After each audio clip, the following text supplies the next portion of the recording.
Hello friends, कक्षा 9वीं के इस वीडियो में आप सभी का स्वागत है। आज हम 1.5 पढ़ने जा रहे हैं। तो आइए इस वीडियो को शुरू करते हैं। 1.5 को पढ़ने के लिए यहाँ पे वर्गमूल के हमारे कुछ नियम हैं। तो वर्गमूल के जो गुणा और भाग या जोड़ने घटाने के जो नियम होते हैं, आप लोगों को तो पहले कक्षा में पढ़े हैं, फिर भी एक बार उसको रिवाइज कर लेते हैं। तो आइए इस वीडियो को शुरू करते हैं। तो इसमें हम वर्गमूल के नियम देख लेते हैं। तो सबसे पहले जोड़ने या घटाने के नियम देखते हैं।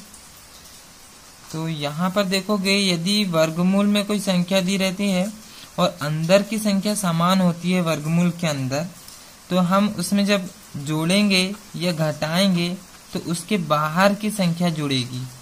जैसे हमने एग्जाम्पल में यहाँ लिए हैं करनी 3 प्लस करनी 3। यहाँ पे वर्गमूल के अंदर करनी के अंदर समान संख्या है, तो इसके बाहर के अंक यहाँ पर जुड़ जाएंगे। तो यहाँ पे कोई संख्या नहीं है, मतलब यहाँ पर 1 है, तो 1 और 1 यहाँ पर जोड़ के हो जाएगा 3। और वर्गमूल के अंदर की संख्या नहीं जुड़ेगी, वैसे ही रहेगी। जैसे एक और उदाहरण है 2 करनी 5 धन 3 करनी 5। यहाँ पे बाहर की संख्या जुड़ जाएगी, 3 और 2 हो जाएगा 5, और वर्गमूल के अंदर 5 ही रहेगा। वर्गमूल के अंदर की संख्या नहीं जोड़ना है। अब जैसे इसमें एक और है, यदि करनी के अंदर अलग अलग संख्या आ जाए तब वह नहीं जुड़ेंगी, ये घटेंगी भी नहीं। जैसे 2 करनी 3 धन करनी 2, करनी के अंदर अलग अलग संख्या आ गई, तब हम इसको हल नहीं कर सकते, ये संख्या वैसी ही रहेगी। जैसे करनी 5 धन 2 करनी 7, अब इसके अंदर वर्गमूल के अंदर अलग अलग संख्या आ गई, तो इससे भी हम हल नहीं कर सकते, तो इसका यही आंसर रहेगा। अब आगे देखते हैं, यदि गुणा और भाग करना हो तब कैसे करेंगे। यदि वर्गमूल के अंदर समान संख्या हो तब उनका गुणा करेंगे तो वही संख्या प्राप्त होगी। जैसे कि करनी 2 और करनी 2 समान संख्या आ गई इसके अंदर, तब गुणा करेंगे यदि हम, तो सिर्फ 2 ही प्राप्त होगा, क्योंकि 2 और 2 का गुणा होगा तो 2 दूनी 4 होता है, और 4 का वर्गमूल होता है 2 ही। जैसे करनी 5 और करनी 5 का जब गुणा करेंगे तो आंसर सिर्फ होगा 5। या जैसे देखेंगे 2 करनी 5 गुणा 3 करनी 5, जब इसका गुणा करेंगे तो ये 2 और 3 का तो गुणा अलग होगा, बाहर वाली संख्या का अलग गुणा होगा, और करनी 5 और करनी 5 का गुणा करेंगे तो 5 ही प्राप्त होगा। फिर इनका सबका गुणा कर देंगे तो 3 दूनी 6 और 6 पंचे 30 आंसर आ जाएगा। और जब भाग करेंगे तब यदि समान संख्या करनी के अंदर हो और भाग करेंगे तो आंसर 1 होगा। करनी 5 और करनी 5 का भाग देंगे तो ये कट जाएगा, आंसर आएगा 1। जैसे यदि हम 2 करनी 7 बटे 2 करनी 7 का भाग दे रहे हैं तो 2 से 2 कट जाएगा, करनी 7 से करनी 7 भी कट जाएगा, तो आंसर आ जाएगा 1। अब यदि वर्गमूल के अंदर अलग अलग संख्या आ जाए तब कैसे गुणा या भाग करेंगे। तो यदि वर्गमूल के अंदर अलग अलग गुणा या अलग अलग संख्या आ जाए तब इसका बाहर के बाहर गुणा होगा और अंदर का अंदर गुणा होगा। जैसे करनी 2 और करनी 3 है, तो इसके बाहर कोई संख्या नहीं, मतलब 1 है, तो करनी 2 और करनी 3 का अंदर ही अंदर गुणा हो जाएगा, 3 दूनी 6 करनी 6 हो जाएगा। जैसे 2 करनी 3 और 4 करनी 5 दिया है, तो बाहर बाहर का गुणा होगा, 4 दूनी 8 हो जाएगा, और 5 दिया 15, तो 8 करनी 15 है, बाहर का बाहर और अंदर का अंदर गुणा होगा। जैसे 6 करनी 8 और 3 करनी 3 दिया मान लो, तो 6 और 3 का बाहर बाहर गुणा होगा, 6 3 18 हो जाएगा, और 8 और 3 का गुणा होगा, 8 3 24। तो ये इस टाइप से गुणा होगा। यदि भाग करना हो तब जैसे करनी 6 भागित करनी 2 दिया है, तो अब इसका भाग करना हो तो करनी 6 के बटे में करनी 2 लिखेंगे। अब इसको साथ में भी एक ही करनी के अंदर लिख सकते हैं, 6 बटे 2, फिर 2 से 6 को काट देंगे तो 2 3 6 हो जाता है, तो करनी 3 आंसर आएगा। या जैसे करनी 24 के बटे करनी 3 दिया हो, हम इसको एक साथ करनी के अंदर लिख सकते हैं 24 बटे 3, और फिर 3 से 24 को काट देंगे तो 8 बार में ये कट जाएगा। तो ये कुछ नियम है वर्गमूल के, इसे आपको याद रखना है। अब प्रश्नावली देखते हैं। तो यहाँ पे प्रश्नावली 1.5 में पहला प्रश्न दिया है, नीचे दी गई संख्याओं में कौन कौन सी संख्या परिमेय है और कौन कौन सी संख्या अपरिमेय है। तो मैंने 9वीं कक्षा के फर्स्ट वीडियो में परिमेय और अपरिमेय को अच्छे से समझाया है, तो आप उसे देख सकते हैं। यदि हम कोई भी परिमेय संख्या और अपरिमेय संख्या को जोड़ें, घटाएं, गुणा करें या भाग दें, वो हमेशा अपरिमेय संख्या ही होती है। ये हमें ध्यान रखना है। परिमेय और अपरिमेय संख्या को जोड़ो, घटाओ, गुणा करो चाहे भाग दो, अपरिमेय ही प्राप्त होगी। तो अब ये वाले नियम से हमें ये सारे इनको पहचानना है। और एक चीज याद रखना है, पाई हमेशा अपरिमेय संख्या होती है, तो उसके साथ किसी भी संख्या का गुणा करेंगे तो वो भी अपरिमेय ही होगी। तो अब आइए इसको देखते हैं। तो पहला प्रश्न है यहाँ पे 2 ऋण करनी 5। तो यहाँ पर देखेंगे 2 जो है परिमेय है और करनी 5, करनी के अंदर जो संख्या होती है तो वो अपरिमेय होती है। तो परिमेय और अपरिमेय को जब घटा रहे हैं तो ये दोनों मिलके अपरिमेय संख्या हो जाएगी। तो हम यहाँ पर सीधे से लिख सकते हैं कि ये जो संख्या है अपरिमेय है। सेकेंड वाला देखते हैं। यहाँ पे 3 धन करनी 23 दिया है और फिर ऋण करनी 23 है। तो यहाँ पे तो ये परिमेय संख्या और ये अपरिमेय संख्या, मगर इसमें एक अलग से संख्या दे दी है, तो इसको हमको सॉल्व करके देखना पड़ेगा। तो 3 धन करनी 23, अब इसका कोष्टक अलग कर देते हैं और माइनस करनी 23। ये प्लस करनी 23 से माइनस करनी 23 घट जाएगा, तो सिर्फ आंसर बचेगा हमारे पास 3। तो 3 जो है अकेली संख्या आ गई, मतलब ये परिमेय संख्या है। तो हमारा आंसर हो जाएगा कि ये परिमेय संख्या है। नेक्स्ट देखते हैं। अगला है 2 करनी 7 बटे 7 करनी 7 दिया हुआ है, तो इसको सॉल्व करेंगे पहले।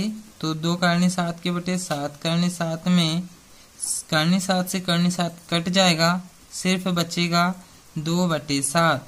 और 2 और 7 दोनों परिमेय संख्या है, तो यानी कि हमने इसको बटे में रख लिए हैं, तो ये जो संख्या हो जाएगी परिमेय संख्या हो जाएगी। यदि वर्गमूल में होती तो वो अपरिमेय होती। तो 2 बटे 7 तो परिमेय हो जाएगी। नेक्स्ट देखते हैं 1 बटे करनी 2। तो यहाँ पे तो हम सीधे से देख सकते हैं, एक तो परिमेय है और करनी 2 अपरिमेय है।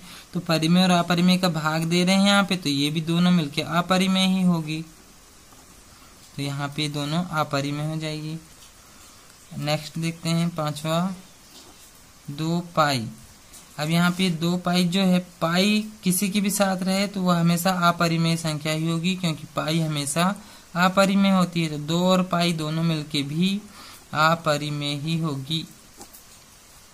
तो ये प्रश्न नंबर 1 यहाँ पे हो चुका है। अब क्वेश्चन नंबर 2 देखते हैं। अब यहाँ पे व्यंजकों में से इसको सरल करना है। यदि कहीं पे सरसमीका लगती है तो उससे हल कर सकते हैं, या डायरेक्ट गुणा भी करके हम देख सकते हैं।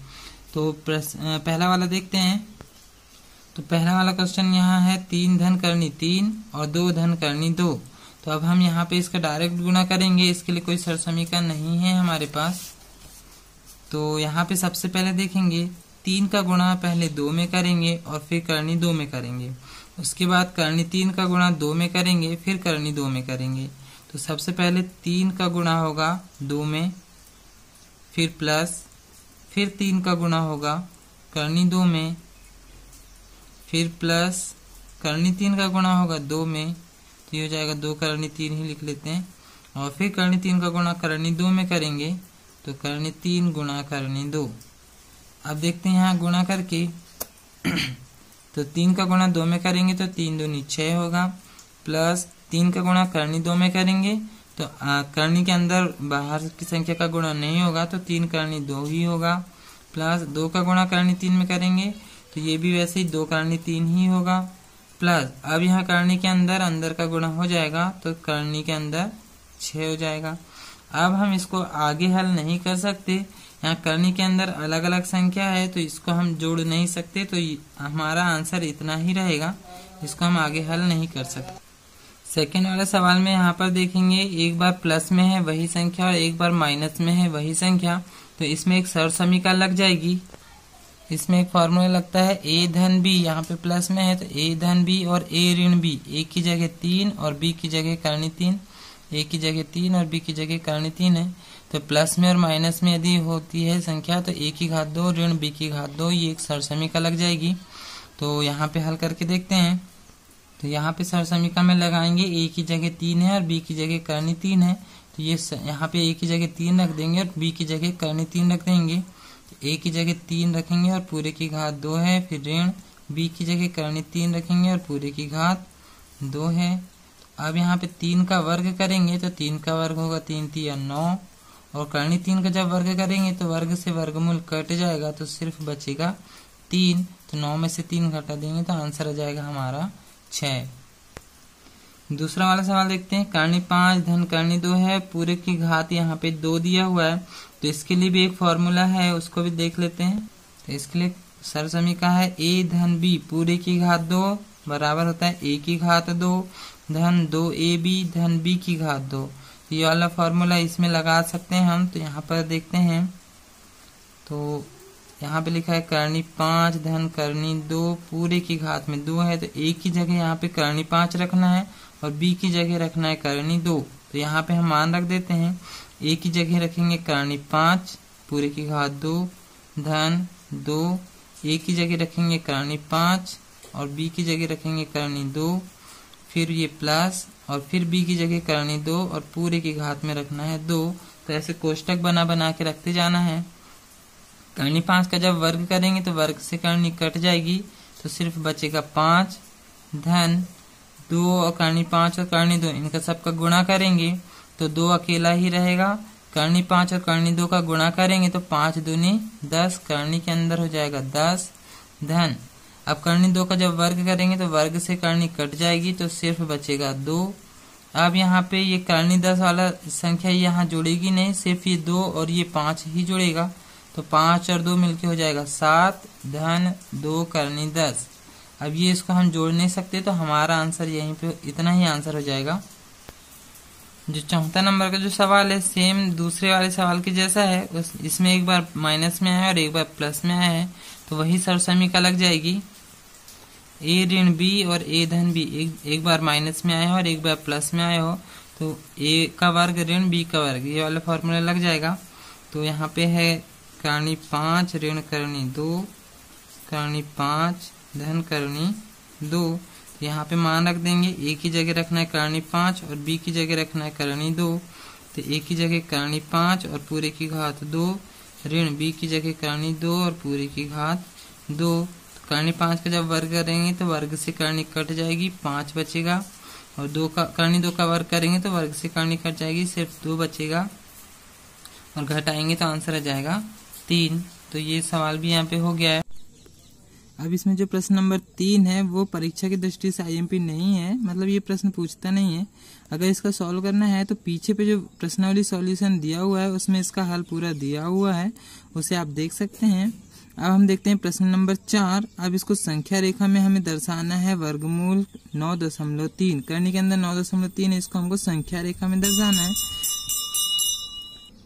तो किसी भी संख्या को तो हम संख्या रेखा में दर्शा सकते हैं, लेकिन वर्गमूल वाली संख्या को हम संख्या रेखा में कैसे दर्शाएंगे, तो आइए इसको देखते हैं। प्रश्न नंबर 4 में एक ही प्रश्न दिया हुआ है बुक में, करनी 9.3।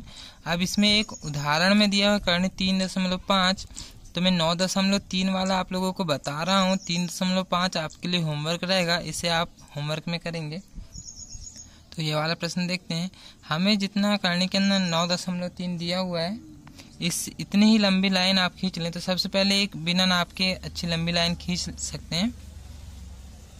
इसके बाद हम यहाँ पर स्केल रख के 9.3 सेंटीमीटर नाप लेते हैं। ये स्टार्ट में 0 मानते हुए यहाँ से हमने एक 9.3 सेंटीमीटर की लाइन खींच लिए हैं। तो ये हो गया हमारा 9.3 सेंटीमीटर। इसको नाम दे दो A और इसको नाम दे दो B। हमने स्केल से 9.3 सेंटीमीटर खींच लिए हैं। अब क्या करेंगे, बिंदु B में फिर से स्केल रख के 1 सेंटीमीटर और बढ़ाएंगे इसको। अब बिंदु B में रख के मैंने 1 सेंटीमीटर और बढ़ा दिया है इसको। तो 1 सेंटीमीटर यहाँ से नाप के अब इसको नाम दे दिए हमने C। अब बिंदु B पे हमें भूल जाना है, बिंदु B को हमें ध्यान नहीं देना है। अब हमें देखना है बिंदु A और बिंदु C, बस इन्हीं दोनों बिंदुओं को देखकर हल करना है। तो अब हम लेंगे यहाँ पे प्रकार और A और C का लंब अर्धक लेंगे। अब लंब अर्धक कैसे लेते हैं, प्रकार को A और C जो भुजा है उससे आधे से ज्यादा फैला लेंगे और बिंदु A और बिंदु C दोनों में रखकर ऊपर और नीचे दोनों तरफ चाप काटेंगे। तो बिंदु A में रख के जैसे मैंने एक चाप ऊपर काटा है और एक चाप नीचे, बिंदु A में रख के एक चाप ऊपर और एक चाप नीचे काट दिए हैं। उसी प्रकार बिंदु C में रखना है, B को हमें भूल जाना है। बिंदु C में रख के एक चाप ऊपर और एक चाप नीचे काटना है। आप देखेंगे यहाँ पे हमें 2 बिंदु प्राप्त हो गए। ये 2 बिंदुओं को मिला देंगे डैश करके। यहाँ मैंने स्केल की सहायता से यहाँ डैश डैश करके ये दोनों बिंदुओं को मिला दिया है। अब आप देखेंगे यहाँ बीचों बीच में एक नया बिंदु मिल जाएगा, ये हमारा इसका केंद्र मिल जाएगा O। अब हम प्रकार को यहाँ रखेंगे और बिंदु A तक फैलाएंगे या तो बिंदु C तक फैलाएंगे। तो देखेंगे यहाँ पे मैंने बिंदु O में रख के प्रकार को A तक फैला लिया है, या तो C तक भी फैला सकते हैं, दोनों तरफ के माप सेम रहेंगे। अब बिंदु O में रख के एक अर्धवृत्त बना लेंगे। तो बिंदु A में रख के यहाँ से एक अर्धवृत्त बना लेते हैं, तो ये बिंदु C तक जाएगा। अब देखेंगे हमने यहाँ एक अर्धवृत्त बना लिया है। अब हम आ जाएंगे बिंदु B में।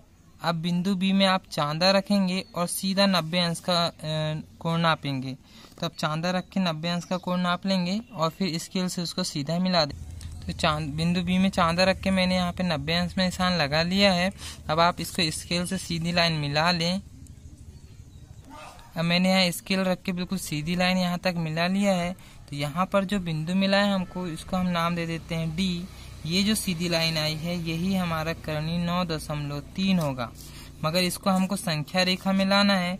मतलब ये जो बिंदु है इसको हमको इस संख्या रेखा में लाना है। तो ये बिंदु को इस संख्या रेखा में लाने के लिए इसके नाप का प्रकार यहाँ तक फैला लेते हैं। तो यहाँ से यहाँ बिंदु B में रख के D तक प्रकार को हमने फैला लिए हैं और एक यहाँ से ऐसे एक चाप काट दिए। बिंदु B में रखकर हमें एक चाप काटना है। तो देखोगे ये जो बिंदु D है, ये वाला बिंदु D अब हमारा नीचे आ गया है। ये जो बिंदु D है यही हमारा करनी 9.3 होगा। तो ये जो 9.3 हमारा संख्या रेखा में आ गया। इसी प्रकार से हमें करनी 3.5 वाला भी करना है। इतना हमें पेपर में करके आना है। तो ये पूरे 5 नंबर का क्वेश्चन आएगा। तो ये वाला आपके लिए होमवर्क है, ये आपको करना है। अब हम देखते हैं प्रश्न नंबर 5।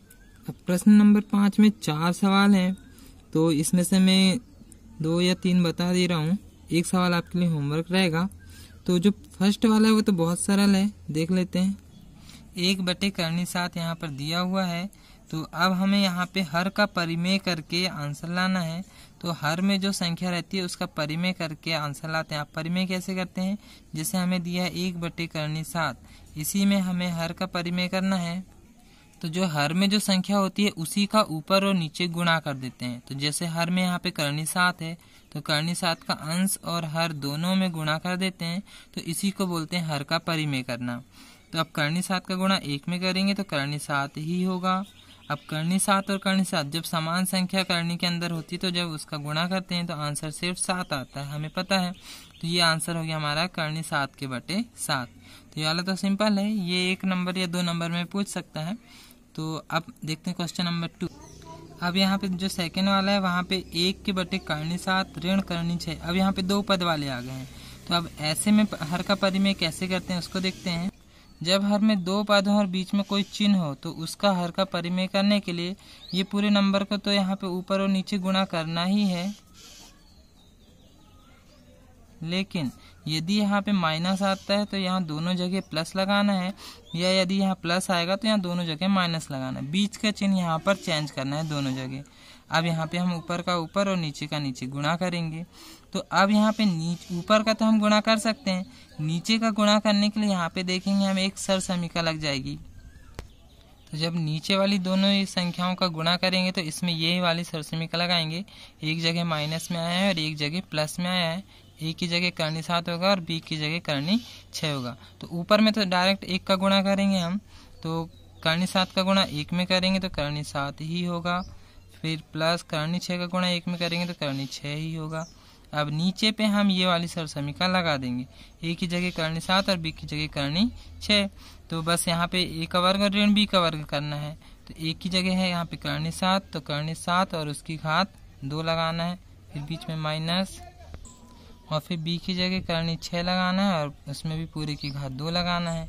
अब हम देखेंगे ऊपर में तो कुछ चेंज नहीं है, करनी 7 धन करनी 6 आएगा।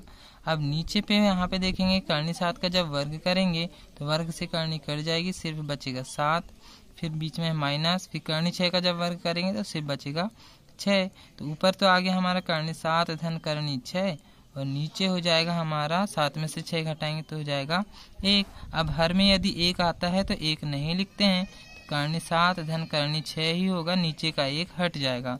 तो हमारा आंसर हो गया कर्णी 7 धन कर्णी 6।